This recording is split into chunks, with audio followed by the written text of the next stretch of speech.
नमस्कार सभी को, मैं अनिल बेनीवाल अवर्स एजुकेशन के इस प्लेटफॉर्म पर आप सभी का स्वागत करता हूं। तो एचएसएससी सीटी एग्जाम स्पेशल जो आपके इंडिया जीके, वर्ल्ड जीके और स्टैटिक जीके जो इंपॉर्टेंट क्वेश्चन बनते हैं, जो कि सारे आपके एनटीए बेस्ड क्वेश्चन होंगे। इसके साथ ही कोई भी आप एग्जाम दे रहे हो उन सभी के अंदर आपको यही क्वेश्चन आपको देखने को मिलेंगे। तो ये क्वेश्चन काफी इंपॉर्टेंट है। शुरू करते हैं आज की क्लास का पहला क्वेश्चन आपके सामने।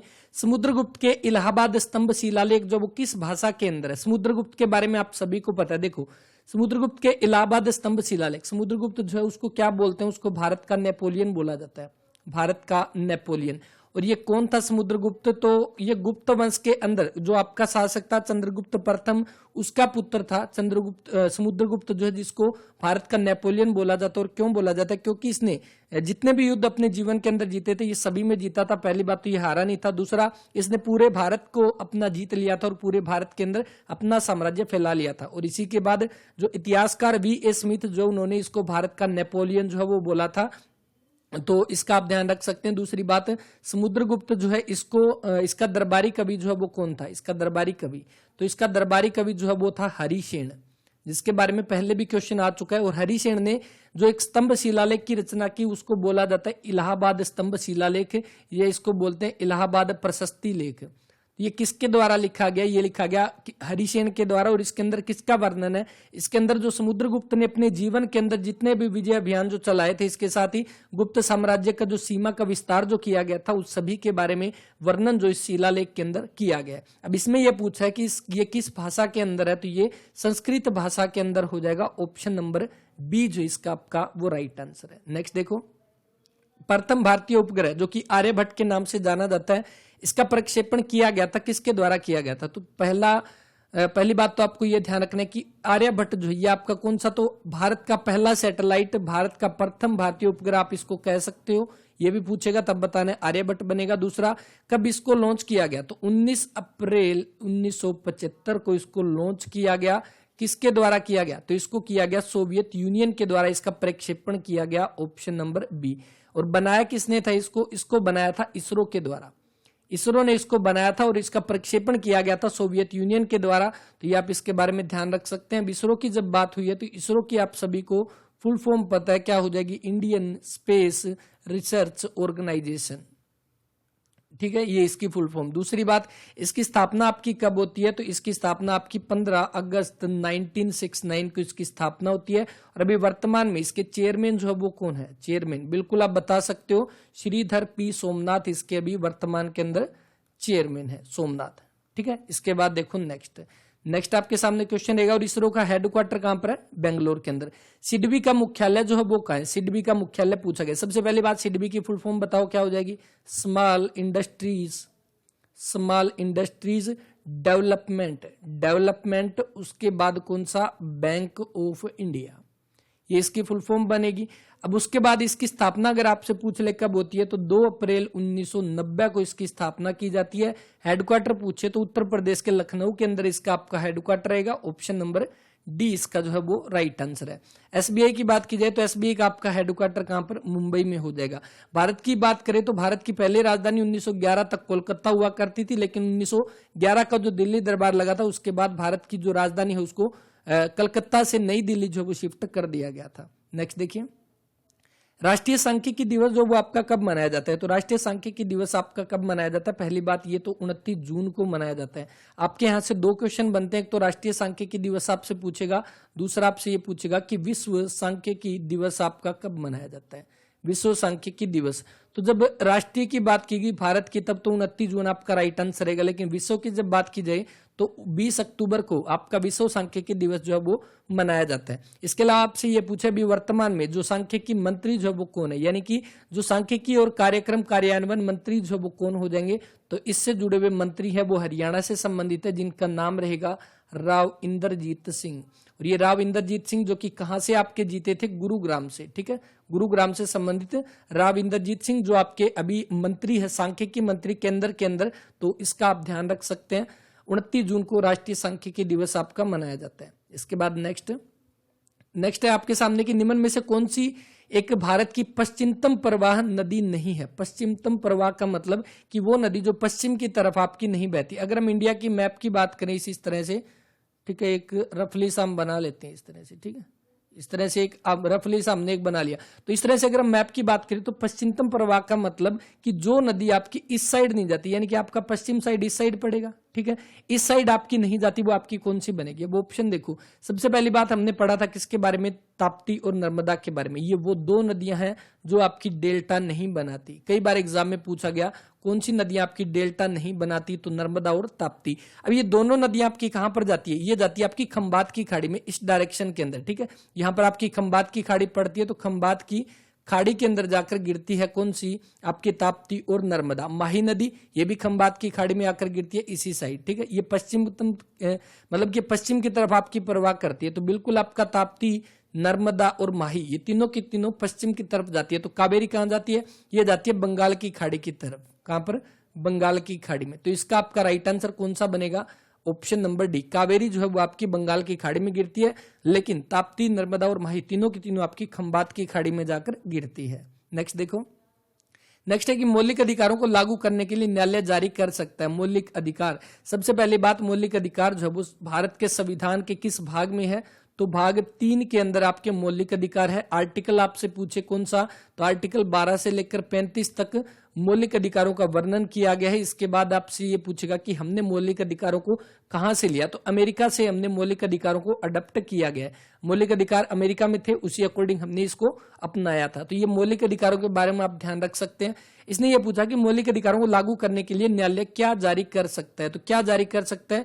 तो न्यायालय एक रिट जारी कर सकता है, रिट, या जिसको हम याचिका बोल सकते हैं, ठीक है। तो याचिका या रिट जो वो जारी कर सकता है, किस अकॉर्डिंग, किस आपके मौलिक अधिकार के अकॉर्डिंग जो वो जारी कर सकता है। जैसे आप सभी को पता होगा, हमने अभी बात किया कौन सी, जो मौलिक अधिकार कहां से कहां तक? 12 से 35 तक है। इसी में आपका आर्टिकल कौन सा आता है? 32। और इसी आर्टिकल 32 को मोस्ट इंपोर्टेंट, इसको डॉक्टर भीमराव अंबेडकर, डॉक्टर भीमराव अंबेडकर जो है उनको, डॉक्टर भीमराव अंबेडकर, इन्होंने क्या बोला इसको? इसको बोला संविधान की आत्मा। संविधान की आत्मा जो है किसको बोला? आर्टिकल 32 को। क्वेश्चन भी पूछा जाता है कई बार कि डॉक्टर भीमराव अंबेडकर ने किस आर्टिकल को आपका जो आपका क्या बोला? संविधान की आत्मा। और ये आपका कौन सा है? आर्टिकल 32 आप सभी को पता है किससे जुड़ा हुआ है? संवैधानिक उपचारों का अधिकार। संवैधानिक उपचारों का अधिकार आपका हो जाएगा आर्टिकल 32 यहां पर। अब इस आर्टिकल 32 के तहत टोटल 5 आपके रिट जारी किए जाते हैं। 5 आपके रिट जारी किए जाते हैं। कौन कौन से आपके रिट जारी किए जाते हैं? जैसे एक आपका जो बंदी प्रत्यक्षीकरण के बारे में भी आपका पूछा गया था, तो टोटल इसके अंदर आपके 5 जारी किए जाते हैं, ठीक है। और इसमें आपको बस ध्यान रखना है, इसमें क्या जारी किया जाता है? रिट, यानी कि याचिका जो है वो आपकी दायर की जाती है। मौलिक अधिकारों को लागू करने के लिए न्यायालय क्या याचिका जारी कर सकता है? राइट आंसर बनेगा ऑप्शन नंबर सेकंड। इसके अलावा आपसे ये पूछे कि अध्यादेश के बारे में आपसे, जैसे ऑप्शन नंबर सी में दे रखा है अध्यादेश। अध्यादेश से जुड़े हुए आपके 2 इंपोर्टेंट आर्टिकल है। कौन से? एक तो आपका राष्ट्रपति अध्यादेश जारी करता है, एक तो राष्ट्रपति, एक आपका राज्यपाल। 2 क्वेश्चन आपके बनते हैं अध्यादेश से जुड़े हुए। तो आर्टिकल कौन सा है? सबसे पहली बात, राष्ट्रपति जो आपका अध्यादेश जारी करता है उसको आर्टिकल है 123। और अगर राज्यपाल का पूछ ले कि राज्यपाल को अध्यादेश जारी करने की जो पावर है वो किस आर्टिकल के तहत इसको दी जाती है, तो वो 213।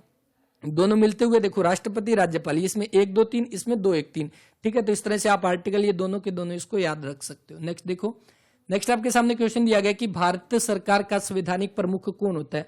तो भारत सरकार का संवैधानिक प्रमुख आपका पूछ ले, या आपसे ये पूछ ले कि देश का प्रथम नागरिक, आपसे पूछ ले देश का प्रथम नागरिक किसको बोलते हैं? तो ये आपका बोला जाता है किसको? राष्ट्रपति को। कौन सा? ऑप्शन नंबर डी जो है आपका इसका वो राइट आंसर रहेगा।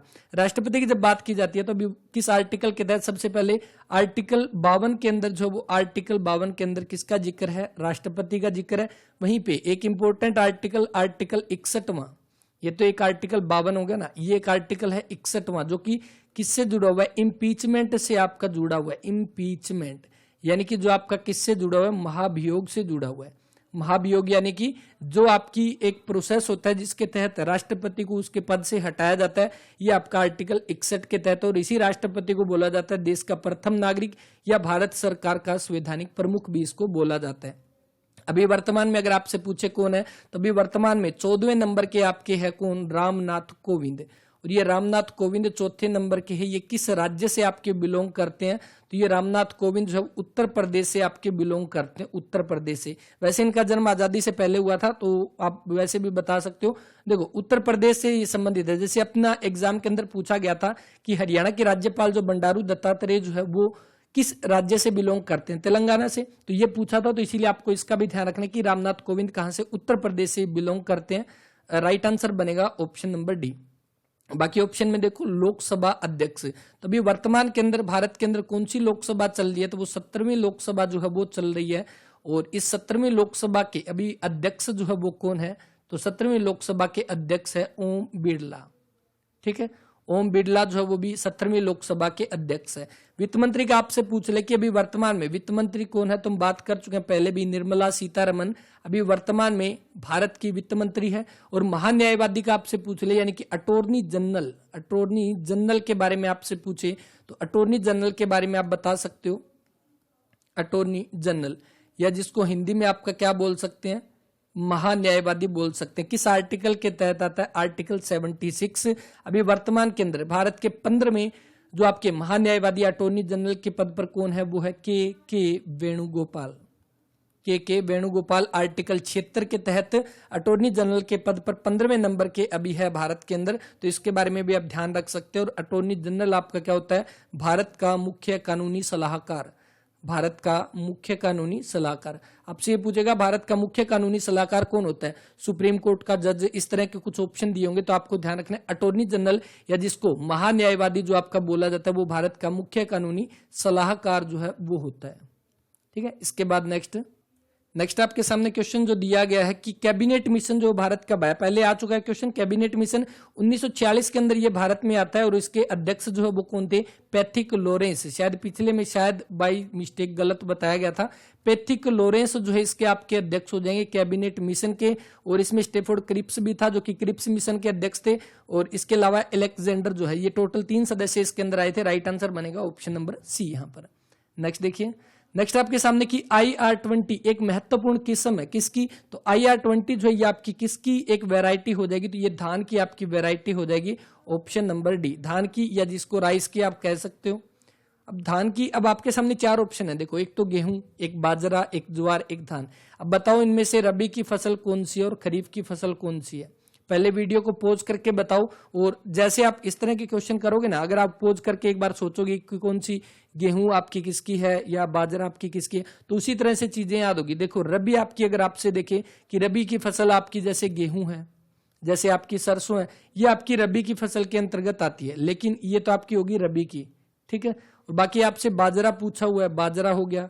इसके अलावा आपका कौन सा? बाजरा, और आपके ज्वार हो गया और धान हो गया। ये सारे के सारे, ये तीनों की तीनों आपकी खरीफ की फसल है। ठीक है, तो इसके अंदर आप सिर्फ और सिर्फ एक रबी की फसल आपकी गेहूं बनती है, बाकी तीनों की तीनों आपकी खरीफ की फसल रहेगी। नेक्स्ट, 1857 के विद्रोह भारत के जो आपके गवर्नर जनरल कौन थे? तो जब 1857 का जो विद्रोह हुआ था, जिसको सिपाही विद्रोह के नाम से जानते हैं, उस समय कौन था? कैनिंग जो है वो भारत का आपका गवर्नर जनरल था। अब इससे पहले कौन था? तो इससे पहले डलहौजी था। डलहौजी ने कब से कब तक? तो 1848 से लेकर 1856 तक इसने काम किया था। और ये आप बोल सकते हो कि जो डलहौजी ने गलत काम किए थे, उसी की वजह से जो 1857 के समय जो विद्रोह हुआ था, जो यहाँ पर लोगों के साथ जातियां की गई थी, एक इसने नीति भी चलाई थी जिसको डॉक्ट्रिन ऑफ लैप्स के नाम से जानते हैं, डॉक्ट्रिन ऑफ लैप्स के नाम से। तो ये कुछ एक काम जो किए थे डलहौजी ने, इसी की वजह से इसके बाद जो कैनिंग आया था, इसके समय में 1857 की जो क्रांति होती है, और इसका आप ध्यान रख सकते हैं। ऑप्शन नंबर बी बनेगा। ठीक है, और ये आपका क्या बना? उसके बाद भारत का प्रथम वायसराय भी बना। भारत का प्रथम वायसराय आपसे पूछ ले, वायसराय, तो वो कौन बना? वो कैनिंग बना, क्योंकि उसके बाद गवर्नर जनरल का पद खत्म करके वायसराय को यहाँ पर अपॉइंट किया गया था। अंतिम गवर्नर जनरल आपसे पूछे तो कौन बनेगा? कैनिंग यहाँ पर। और उसके बाद प्रथम वायसराय भी कैनिंग बना। रिपन के बारे में अगर पूछे तो आपको ये पूछेगा कि स्थानीय स्वशासन का जनक किसको बोलते हैं? स्थानीय स्वशासन का जनक जो है वो किसको बोलते हैं? तो स्थानीय स्वशासन का जनक बोला जाता है रिपन को। वहीं पे मेयो की बात की जाए तो मेयो आपका कौन सा? तो इसके समय में सबसे पहले 1872 के अंदर क्या हुई थी? जनगणना हुई थी। सबसे पहले 1872 के अंदर जनगणना हुई थी, लेकिन बाद में कब? रिपन के टाइम में, इसके टाइम में 1881 से आपकी लगातार हर 10 साल के बाद जो आपकी जनगणना होती रहती है। अगर आपसे ये पूछे पहली बार मेयो के टाइम में आपकी नियमित रूप से जनगणना कब से शुरू हुई? 1881 से रिपन के टाइम में। और वहीं पे डलहौजी के टाइम में एक इंपॉर्टेंट काम और हुआ था, इसने क्या चलाई थी? ट्रेन चलाई थी इसके टाइम में, जो कि 16 अप्रैल 1853 को एक रेल चलाई गई थी सबसे पहले बॉम्बे से थाने तक, वो भी डलहौजी के टाइम में। और डाक का प्रचलन भी किसके द्वारा शुरू किया गया? डलहौजी के द्वारा शुरू किया गया था। नेक्स्ट देखिए, संसद के द्वारा भारतीय यूनियन ट्रस्ट यूटीआई जो अधिनियम पारित कब हुआ? यूटीआई एक तरह का आप बोल सकते हो म्यूचुअल फंड, और इसका एक्ट जो आया था 1963 के अंदर। और अगर आपसे ये पूछ ले कि यूटीआई का रिपील एक्ट जो है वो कब आया था, तो रिपील एक्ट आया था 2002 के अंदर। नेक्स्ट क्वेश्चन आपके सामने, किसने कहा था? The real seat of taste not the tongue but the mind, यानी कि जो real seat of taste not the tongue but the mind, दिमाग का टेस्ट जो वो आपका रियल टेस्ट होता है, जीभ का नहीं होता, ये चीज किसके द्वारा कही गई? ये महात्मा गांधी के द्वारा कही गई। ऑप्शन नंबर बी जो आपका इसका वो राइट आंसर रहेगा। इसके अलावा अरविंद घोष जो है, इनकी एक इंपॉर्टेंट पुस्तक है जिसका नाम क्या है? The life divine book. The life divine book जो है वो किसकी है? लाइफ डिवाइन, वो है अरविंदो घोष की। बाल गंगाधर तिलक, इनके द्वारा एक स्लोगन दिया गया था जिसमें क्या था कि स्वराज मेरा जन्म सिद्ध अधिकार है, इसको मैं लेकर रहूंगा। ये बाल गंगाधर तिलक का था। नेक्स्ट आपके सामने, भारत का समुद्री तट जो है वो कितना है? देखो यहां से आपके कुछ इंपॉर्टेंट क्वेश्चन बनेंगे। सबसे पहले भारत का समुद्री तट आपसे पूछा गया, कितने आपके जो भारत के समुद्री तट आपसे पूछे तो कितने ऐसे राज्य हैं जो समुद्री तट से आपके टच होते हैं, तो वो आपके टोटल कितने? तो 9 ऐसे राज्य हो जाएंगे जो तटीय सीमा बनाते हैं।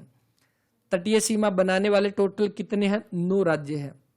ठीक है, आपसे ये पूछेगा सबसे ज्यादा सीमा, आपसे पूछे कि सबसे ज्यादा सीमा जो है वो तटीय सीमा कौन बनाता है? सबसे ज्यादा सीमा कौन बनाता है? तो वो बनाता है गुजरात। ठीक है, अब यहां से आपके 2 क्वेश्चन बनेंगे इंपॉर्टेंट। कौन कौन से क्वेश्चन आपसे ये पूछेगा? एक तो आपका मुख्य भूमि से जुड़ा हुआ, ठीक है, मुख्य भूमि से जुड़ा हुआ।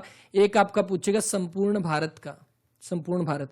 अगर आपसे ये पूछे कि मुख्य भूमि के अंदर सबसे ज्यादा तटीय सीमा कौन बनाता है, तब तो आ जाएगा गुजरात। लेकिन अगर आपसे ये पूछे कि संपूर्ण भारत के अंदर सबसे ज्यादा तटीय सीमा कौन बनाता है, अंडमान निकोबार जो वो बनाता है, क्योंकि संपूर्ण भारत का मतलब एक तरह का आपका जो बनता है इस तरह से भारत ये बनेगा आपका लगभग। ठीक है, नीचे वाला इससे ही हमने बनाया इसका। ठीक है, और उसके बाद अंडमान निकोबार आपका यहाँ पे पड़ता है, तो इसका मतलब संपूर्ण ये जो आपकी मुख्य भूमि तो ये पड़ी, और संपूर्ण भारत आपका टोटल मिलाकर जितना भी एरिया बनता है उसके अकॉर्डिंग, तो उसके अकॉर्डिंग अंडमान निकोबार जो वो सबसे ज्यादा सीमा बनाता है, लगभग ये 1900 के आसपास यहाँ पर सीमा बनाता है। गुजरात की कम पड़ेगी, लेकिन भारत की बात की जाए तटीय सीमा में 9 राज्य में से सबसे ज्यादा सीमा बनाता है वो गुजरात बनाता है। ठीक है, और अगर दूसरी बात ये पूछ ले, यहाँ पर समुद्री तट के बारे में पूछा गया, देखो समुद्री तट के बारे में पूछा गया। अगर आपसे ये पूछता है यहां पर देखो आपके 2, एक तो संपूर्ण जो आपका बनेगा, संपूर्ण भारत जो है उसकी समुद्र तट की लंबाई जो है वो लगभग आपकी 7516 किलोमीटर के आसपास आपकी पड़ेगी। लेकिन वही बात अगर हम 2000 वो निकाल दें, उसमें से 1950 के आसपास कुछ लक्षद्वीप का कर लो, उस अकॉर्डिंग आपकी लगभग 5450-5500 के आसपास पड़ेगी जो मुख्य भूमि का आपका है। ठीक है, तो ये कुछ है कि इसके बारे में आप ध्यान रख सकते हैं। और इसका जो राइट आंसर बनेगा ऑप्शन नंबर सी बनेगा, लगभग 7516.6 किलोमीटर इसका जो है आपका बनता है, जो कि समुद्री तट के साथ है। सबसे ज्यादा गुजरात, टोटल की बात की जाए अंडमान निकोबार सबसे ज्यादा हो जाएगा। और ये हो गया। इसके अलावा अगर आपसे ये तो समुद्री तट की होगी, अगर आपसे ये पूछे भूमि के बारे में, टोटल भूमि के साथ अगर ये पूछे कि जो आप हमारा ऊपर वाला एरिया जो है, नीचे तो 7 राज्य जो लगे समुद्र के साथ, ऊपर आपके कितने देश के साथ भारत की बाउंड्री लगती है, तो 7 देशों के साथ भारत की जो है वो बाउंड्री लगती है। 7 देश कौन कौन से हैं? 55, ठीक है, 55 MBA आप सभी को पता है, इस तरह से आपने याद किया होगा। सबसे ज्यादा बांग्लादेश के साथ सीमा लगती है, कितनी? 4096 किलोमीटर। उसके बाद आपका चाइना हो जाएगा, उसके बाद आपका पाकिस्तान हो जाएगा, उसके बाद नेपाल, उसके बाद आपका M से आपका क्या बनेगा? म्यांमार हो जाएगा, उसके बाद आपका भूटान, और उसके बाद आपका अफगानिस्तान। ठीक है, सबसे कम अफगानिस्तान के साथ सीमा लगती है, तो इस अकॉर्डिंग भी आप इसको ध्यान रख सकते हो। राइट आंसर बनेगा ऑप्शन नंबर सी यहां पर।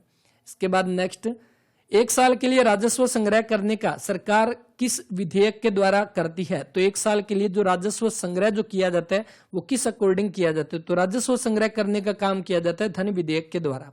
ऑप्शन नंबर कौन सा? डी इसका जो है वो आपका राइट आंसर रहेगा।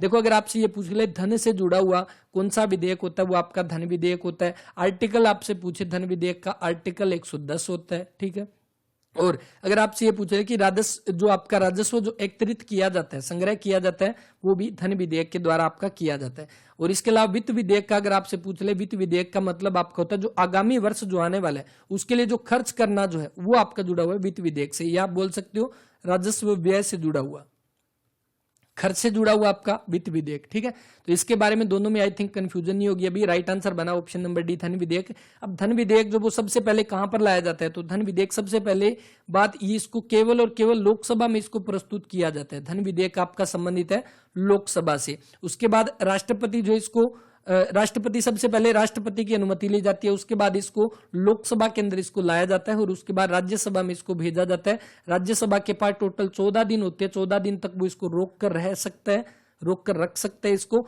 लेकिन बाद में अगर वो 14 दिन तक इसके ऊपर कोई रिप्लाई नहीं देता तो ये ऑटोमेटिकली आपका लागू हो जाता है।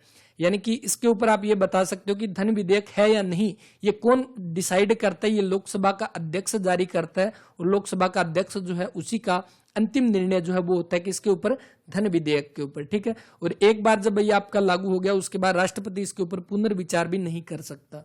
इसका राइट आंसर बनेगा ऑप्शन नंबर डी, धन विधेयक। नेक्स्ट देखिए, नेक्स्ट है कि अंतरराष्ट्रीय तिथि रेखा जो है किसका अनुसरण करती है, तो ये आपकी अंतरराष्ट्रीय तिथि रेखा या इंटरनेशनल टाइम लाइन जो है आपकी, इसमें क्या है, ये एक पृथ्वी की एक ऐसी काल्पनिक रेखा है जो दिन और उससे अगले दिन के बीच की सीमा को परिभाषित करता है। ये आपकी इंटरनेशनल टाइम लाइन होता है। ठीक है, ये किसको 180 डिग्री देशांतर जो उसका अनुसरण करती है। ऑप्शन नंबर ए यहाँ पर इसका राइट आंसर। उत्तरांचल जो है वो आपका कब उत्तर प्रदेश से अलग हुआ, उत्तर प्रदेश जो था उसी से अलग बनकर आपका बना उत्तरांचल और उसका बाद में नाम बदलकर कर दिया गया उत्तराखंड, यानी उत्तराखंड, खंड माने टुकड़ा। तो उत्तरांचल से जो है इसको कब बनाया गया, तो इसको 9 नवंबर 2000 को इसको बनाया गया, उत्तर प्रदेश से इसको लागू किया गया। और इसी उत्तरांचल यानी उत्तराखंड के अंदर आपके नेशनल पार्क है जो कि इंपॉर्टेंट है। सबसे पहले आपसे यह पूछेगा कि भारत का पहला नेशनल पार्क, भारत का पहला राष्ट्रीय पार्क जो है वो कौन सा है, राष्ट्रीय पार्क जो आपका हो जाएगा कौन सा, Jim Corbett national park, Jim Corbett national park जो है वो हो जाएगा और इसी का नाम बदलकर क्या हो जाएगा, रामगंगा नेशनल पार्क। ठीक है, ये बना आपका भारत का पहला राष्ट्रीय पार्क जो कि उत्तर प्रदेश के अंदर है। इसके अलावा राजाजी नेशनल पार्क आपसे पूछे उत्तर प्रदेश के अंदर, आपसे ये पूछे फूलों की घाटी कहां पर पड़ता है, ये भी उत्तराखंड के अंदर पड़ता है। आपसे ये पूछेगा नंदा देवी कहां पर पड़ता है, ये भी उत्तराखंड के अंदर। तो ये नेशनल पार्क कुछ एक इंपॉर्टेंट है। जैसे भारत के अंदर, हरियाणा के अंदर अपने 2 हैं, कौन कौन से, एक आपका कलेसर, एक आपका सुल्तानपुर। नेक्स्ट देखो, नेक्स्ट आपके सामने इनमें से कौन जो है भारतीय राष्ट्रपति 2 कार्यावधियों के लिए आपके सेवारत रहे थे, यानी ऐसे कौन से राष्ट्रपति है जो लगातार आपके, या बोल सकते हो या 2 बार राष्ट्रपति के पद पर जिन्होंने कार्य किया था। तो बिल्कुल आप बता सकते हो डॉक्टर राजेंद्र प्रसाद, जो कि आपके कब बने थे, 1950 में बने थे और उसके 1962 तक ये रहे थे, डॉक्टर राजेंद्र प्रसाद। ठीक है, तो इसका तो आपका बन जाएगा राष्ट्रपति आपके बने 1950 से 1962 तक। उसके बाद 62 में कौन आए, 62 में आए doctor S Radhakrishnan, doctor Sarvepalli Radhakrishnan, जिनकी याद में 5 सितंबर को हम टीचर्स डे मनाते हैं। ये इसके बाद आए 1962 से 1967 तक ये आपके बने थे, 1962 से 1967 तक आपके राष्ट्रपति रहे थे। अभी वर्तमान की तो हम बात कर चुके हैं, 14 नंबर के आपके रामनाथ कोविंद है। उसके बाद देखो दूसरे तो आपके 62 से 67 तक डॉक्टर सर्वपल्ली राधाकृष्णन। इसके बाद 67 में आपके बने थे, 1967 से लेकर और 69 2 ही साल आपके रहे थे डॉक्टर जाकिर हुसैन। और इसके साथ ही आप ये बोल सकते हो 2 साल ये क्यों रहे, क्योंकि जो डॉक्टर जाकिर हुसैन है इनकी कार्यकाल के दौरान इनकी मृत्यु हो जाती है। और डॉक्टर जाकिर हुसैन आप ये बता सकते हो कि पहले मुस्लिम बने थे और जो पहले राष्ट्रपति जिनकी कार्यकाल के दौरान मृत्यु होती है डॉक्टर जाकिर हुसैन। 1967 में ये बने, 69 में इनकी मृत्यु होगी। इसके बाद इनकी जगह पर, जैसे आप सभी को बताया, अगर राष्ट्रपति वहां पर नहीं होता तो उसकी जगह पे उपराष्ट्रपति काम करता, और उस समय उपराष्ट्रपति थे वीवी गिरी और ये आकर बने थे कहां पर, राष्ट्रपति की जगह पर। ठीक है, अब देखो एक क्वेश्चन आपसे पूछा जाता है कि अगर राष्ट्रपति अपने पद पर नहीं है तो उसकी जगह पे काम कौन करता है, उसकी जगह पे काम करता है उपराष्ट्रपति। ठीक है, और अगर बाय चांस उपराष्ट्रपति भी उस समय नहीं है, उपराष्ट्रपति भी उससे नहीं है, तो उस समय कौन है, तो भारत का मुख्य न्यायाधीश जो उसके पद पर काम करेगा, भारत का मुख्य न्यायाधीश। और ये सिर्फ और सिर्फ एक ही बार हुआ था, किस समय पे, जब डॉक्टर जाकिर हुसैन की मृत्यु होती है। इसकी जगह पे डॉक्टर वीवी गिरी जो कि उपराष्ट्रपति थे, उन्होंने इसके स्थान पर काम किया और बाद में डॉक्टर वीवी गिरी ने खुद इलेक्शन लड़ने के लिए क्या किया, उस पद से अपना त्याग पत्र दे दिया। यानी कि अभी राष्ट्रपति भी नहीं है, उपराष्ट्रपति भी नहीं है। उस समय भारत के जो न्यायमूर्ति जो थे कौन थे, मोहम्मद हिदायतुल्लाह, मोहम्मद हिदायतुल्लाह जो है वो आपके मुख्य न्यायाधीश थे और उस समय इन्होंने जो है ये कार्यभार संभाला था। तो इसके बारे में आप ध्यान रख सकते हैं। जो चीज एक ही बार हुई है अभी तक, तो इसके बारे में आप ध्यान रखोगे। और उसके बाद आपके डॉक्टर जाकिर हुसैन के बाद वीवी गिरी आपके कार्यवाहक बने, लेकिन बाद में ये कौन जीतकर वीवी गिरी ही आपके आए थे, जो कि बाद में क्या बने, राष्ट्रपति के पद पर ये जीत कर आए थे। ठीक है, तो ये तो होगी राष्ट्रपति की बात। अब ऑप्शन के अकॉर्डिंग अगर हम देखें तो आपसे ये पूछेगा कि जैसे इसके अंदर एक क्वेश्चन पूछा गया कि भारत के राष्ट्रपति जो 2 कार्यावधियों के लिए सेवारत रहे, तो ये बताओ भारत के उपराष्ट्रपति जो कि 2 सेवावधियों के लिए कार्यरत रहे कौन थे उपराष्ट्रपति, तो वो थे आपके डॉक्टर सर्वपल्ली राधाकृष्णन। कब से कब तक, तो ये आपके रहे थे 1952 से लेकर और 1962 तक। यानी कि जिस समय तक डॉक्टर राजेंद्र प्रसाद आपके राष्ट्रपति थे उसी समय तक 2 बार जो है डॉक्टर सर्वपल्ली राधाकृष्णन उपराष्ट्रपति के पद पर आपके कार्यरत थे। ठीक है, तो ये सारी चीजें ध्यान रखना। राइट आंसर बनेगा option number B, doctor Rajendra Prasad. Next, हमारे संविधान में आर्थिक नियोजन शामिल है और ये किससे जुड़ा हुआ है, तो आर्थिक नियोजन आपका शामिल है तो ये किस में, ये समवर्ती सूची के अंदर है, ऑप्शन नंबर सी।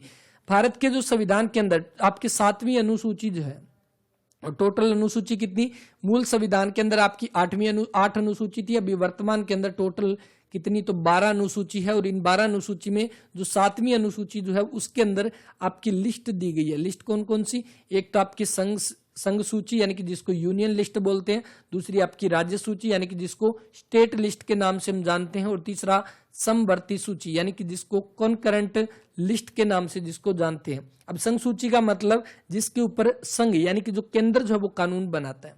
कानून कौन बनाता है, केंद्र, उसको बोलते हैं संघ सूची। दूसरा राज्य लिस्ट यानी कि जिसके ऊपर कानून कौन बनाता है, राज्य बनाता है। और समवर्ती का मतलब जिसके ऊपर दोनों जो है मिलकर कानून बनाते हैं वो आपके किस में आते हैं, समवर्ती सूची के अंतर्गत आपके आते हैं। ठीक है, तो ये इसके बारे में आप ध्यान रख सकते हैं। जैसे संघ सूची कानून बनाने का, जैसे डिफेंस का कार्यभार कौन करता है, केंद्र करता है, राज्य नहीं करता। जो लड़ाई होती है उसके अंदर यानी वार और पीस का जो काम होता है वो भी सेंटर करता है। इसके अलावा बैंकिंग हो गया, रेलवे हो गया, ये सारे काम किसके द्वारा किए जाते हैं, केंद्र के द्वारा किए जाते हैं। इसमें राज्य का कोई हस्तक्षेप नहीं होता। उसके बाद राज्य लिस्ट की अगर बात की जाए, जैसे एग्रीकल्चर है, खेती बाड़ी, जो लोकल गवर्नमेंट जो आपकी होगी वो राज्य निर्धारित करता है, उसमें केंद्र का काम नहीं होता। ठीक है, समवर्ती सूची के अंदर जैसे एजुकेशन हो गया, सेंटर भी काम करेगा, स्टेट भी काम करेगा इसके ऊपर। फॉरेस्ट हो गया, उसके ऊपर सेंटर भी काम करेगा, स्टेट भी काम करेगा। जनसंख्या नियंत्रण आपका हो गया शायद, ये भी आपका दोनों के अंतर्गत आ जाएगा। ठीक है, तो इसके बारे में आप ध्यान रख सकते हैं। ये आपके 3 तरह की सूचियां हैं। इसमें पूछा गया आर्थिक नियोजन जो कि समवर्ती सूची के अंतर्गत आएगा, ऑप्शन नंबर सी। यहां पर न्यूटन का गति का जो प्रथम नियम क्या अवधारणा देता है, तो न्यूटन का फर्स्ट लॉ जो आपका ये बोलता है, जिसको जड़त्व का नियम भी जिसको बोलते हैं, तो इसका right answer option number D. इसके अकॉर्डिंग क्या है, अगर कोई चीज विरामावस्था में रहती है तो वो आपकी विराम ही रहेगी। जैसे अगर कोई पर्सन खड़ा है तो वो खड़ा ही रहेगा कब तक, जब तक उसके ऊपर कोई एक्सटर्नल फोर्स ना लगाया जाए। ठीक है, तो ये बनेगा आपका जड़त्व का नियम कि जब तक उसके ऊपर कोई एक्सटर्नल फोर्स ना लगाए वो चीज आपकी विरामावस्था में ही रहेगी। नेक्स्ट है कि एशिया की सबसे बड़ी परावर्तन दूरबीन यह कहां पर है, तो 2016 के अंदर उत्तराखंड के नैनीताल के अंदर आपकी मनोरा पहाड़ी के ऊपर स्थापित की गई एशिया की सबसे बड़ी परावर्तन दूरबीन। तो बस ये ध्यान रख सकते हैं, नैनीताल उत्तराखंड के अंदर। निम्न में से किस स्थान पर नागरिक उड्डयन प्रशिक्षण केंद्र जो वो आपका शामिल है, तो नागरिक उड्डयन प्रशिक्षण केंद्र इलाहाबाद के अंदर स्थित है, ऑप्शन नंबर ए। इलाहाबाद जो है ये आपका किसके लिए फेमस है, पहली बात इससे जुड़ा हुआ लेटेस्ट के अंदर एक क्वेश्चन कि इसका नाम बदलकर प्रयागराज जो है वो कर दिया गया। दूसरी बात इलाहाबाद, यहां पर आपका क्या है, त्रिवेणी संगम होता है, त्रिवेणी संगम। त्रिवेणी संगम आपका क्या बनता है, यानी कि जहां पर गंगा, जहां पर आपकी यमुना और जहां पर आपकी सरस्वती, यानी कि जो यमुना नदी जो हरियाणा से निकलती है उत्तर प्रदेश में जो एंटर करती है पलवल के हसनपुर से निकलते हुए, वो आगे जाकर प्रयागराज इलाहाबाद में जाकर गंगा नदी में जाकर मिलते हैं। और आप सभी को पता है गंगा की सबसे बड़ी सहायक नदी कौन सी है, वो यमुना नदी है। और ये तीनों जो गंगा, यमुना, सरस्वती, ये तीनों जहां पर मिलती है उसको आपका क्या बोला जाता है, उसको त्रिवेणी संगम बोला जाता है। और ये कहां पर मिलती है, इलाहाबाद यानी कि प्रयागराज में जाकर ये मिलती है। ठीक है, तो ये आपको ध्यान रखना है। इसके अलावा वाराणसी, इसका पुराना नाम क्या था, बनारस इसका पुराना नाम था, बाद में वाराणसी आप बोल सकते हो। लखनऊ, लखनऊ क्या है, आपकी उत्तर प्रदेश की राजधानी है। ठीक है, तो इसके बारे में भी ध्यान रख सकते हैं। नेक्स्ट है कि वेद शब्द का जो तात्पर्य जो है वो क्या है, तो वेद शब्द का आपका तात्पर्य बनेगा ज्ञान। ठीक है, ऑप्शन नंबर ए। वेद जो उनकी रचना किसने की थी, पहली बात कितने वेद है, 4 वेद है। सबसे पुराना वेद ऋग्वेद, सबसे नया वेद अथर्ववेद, अथर्ववेद सबसे पुराना। बीच में आपके कौन से हो गए, एक यजुर्वेद हो गया, यजुर्वेद, एक आपका सामवेद यानी कि जिसमें सामवेद यानी कि जो संगीत से जुड़ा हुआ है, और आपका यजुर्वेद जो कि आपका किसे मंत्र व बलि से आपका जुड़ा हुआ है यजुर्वेद। ये चार आपके वेद जिनकी रचना किसके द्वारा की गई, वेद व्यास के द्वारा जिनकी रचना की गई। इसका मतलब आपका बनता है ज्ञान, ऑप्शन नंबर ए यहां पर। नेक्स्ट आपके सामने कि भारत में किस स्थान पर नाभिकीय विस्फोटक यंत्रों का परीक्षण किया गया। नाभिकीय यानी कि आपका न्यूक्लियर टेस्ट आपके कहां पर किए गए, बिल्कुल आप बता सकते हो पोखरण जो कि राजस्थान के अंदर पड़ता है, यहां पर आपके न्यूक्लियर टेस्ट किए गए थे। कब कब किए गए थे, सबसे पहले एक आपका 1974 के अंदर किया गया था इंदिरा गांधी के समय, जिसका नाम आपका रखा गया था स्माइलिंग बुद्धा। ये आपका उस समय नहीं हुआ था, नहीं चला था, नहीं आपका सक्सेस नहीं हुआ। उसके बाद अटल बिहारी वाजपेयी जब आपके प्रधानमंत्री थे, कब 11 मई 1998 को, इस समय आपका दोबारा से परीक्षण किया गया और इस परीक्षण को जो नाम दिया गया वो दिया गया शक्ति। टोटल 5 परीक्षण किए गए, तो शक्ति 1, शक्ति 2 इस तरह से टोटल उनके नाम दिए गए। और 11 मई 1998 अटल बिहारी वाजपेयी जो है उन्हीं के टाइम में ये परीक्षण किए गए थे। तो राइट आंसर बनेगा पोखरण, ऑप्शन नंबर सी यहां पर। श्री हरिकोटा जो है, श्री हरिकोटा के अंदर आपका एक कौन सा है जो उसको हम बोल सकते हैं सतीश धवन अंतरिक्ष केंद्र। सतीश धवन अंतरिक्ष केंद्र आपका जो श्री हरिकोटा के अंदर है अंतरिक्ष केंद्र, ये सतीश धवन अंतरिक्ष केंद्र जो है ना, इसका नाम पहले क्या था, इसका नाम पहले था श्री हरिकोटा रेंज। श्री हरिकोटा रेंज इसका पहले नाम था, लेकिन 2002 में इसका नाम बदलकर क्या कर दिया गया, सतीश धवन अंतरिक्ष केंद्र जो है आपका इसका नाम कर दिया गया। ठीक है, इसके बाद नेक्स्ट राइडर कप जो है वो किस खेल से संबंधित है। राइडर के कप जो है वो आपका किससे, गोल्फ से हो जाएगा। इसके अलावा आपका राइडर कप हो गया, इसके अलावा प्रिंस एंड वेल्स कप हो गया, प्रिंस एंड वेल्स कप ये आपका किससे जुड़ा हुआ है, गोल्फ से जुड़ा हुआ है। फुटबॉल का आपसे पूछ ले तो फुटबॉल से आपका जुड़ा हुआ रोवर्स कप आपसे पूछेगा, रोवर्स कप किससे जुड़ा हुआ है, फुटबॉल से। इसके अलावा आपका क्रिकेट से आप सभी को पता है रणजी ट्रॉफी हो गया, दिलीप ट्रॉफी हो गया, ईरानी सी के नायडू ट्रॉफी, कुछ एक ट्रॉफी जो है वो आपकी किससे जुड़ी हुई है, क्रिकेट से जुड़ी हुई है। बैडमिंटन का आपसे पूछेगा, जैसे नारंग कप है ये किससे जुड़ा हुआ है, बैडमिंटन से। अमृत दीवान कप बैडमिंटन से। नेक्स्ट, वैदिक लोगों ने सर्वप्रथम किस धातु का उपयोग किया। वैदिक लोगों ने सर्वप्रथम जिस धातु का उपयोग किया वो आपकी हो जाएगी तांबा, यानी कि जिसको ताम्र जिसको आप बोल सकते हो, ताम्र या तांबा। तांबा की जो है सबसे पहले उपयोग किया गया था वैदिक लोगों के द्वारा। राइट आंसर बनेगा ऑप्शन नंबर डी। और इसके साथ ही आपसे ये पूछेगा कि तांबे का जो शब्द जो है वो क्या प्रयोग किया गया था, तो इसका प्रयोग किया गया था अयस के नाम से इसको बोला गया था। अगर लोहे का पूछ ले तो सबसे पहले लोहे की खोज आर्यों के समय में जो है वो हुई थी। ऑप्शन नंबर डी इसका जो है वो आपका राइट आंसर। इसके बाद आंध्र प्रदेश में स्थानीय लाल मिट्टी को क्या बोलते हैं, तो आंध्र प्रदेश में स्थानीय लाल मिट्टी को आपका चलका के नाम से आपका जाना जाता है, चलका, ऑप्शन नंबर सी।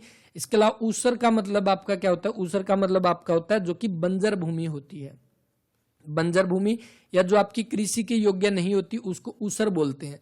कोलार की बात की जाए तो कोलार की खान, कोलार की गोल्ड खान आप सभी को पता है कहां पर है, ये कर्नाटक के अंदर आपकी कोलार की गोल्ड खान है। जैसे अभी जो मूवी आपकी आई थी जो काफी फेमस रही थी, कौन सी, KGF। तो KGF जो इसका मतलब आपका क्या बनता है, कोलार गोल्ड फील्ड।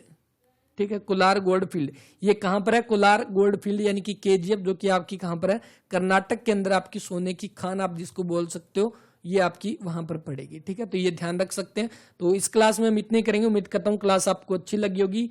अच्छी लगी है तो इसके बारे में अपना रिस्पॉन्स जरूर दें, कि क्लास के बारे में अपना वैल्यूएबल रिस्पॉन्स जरूर दें।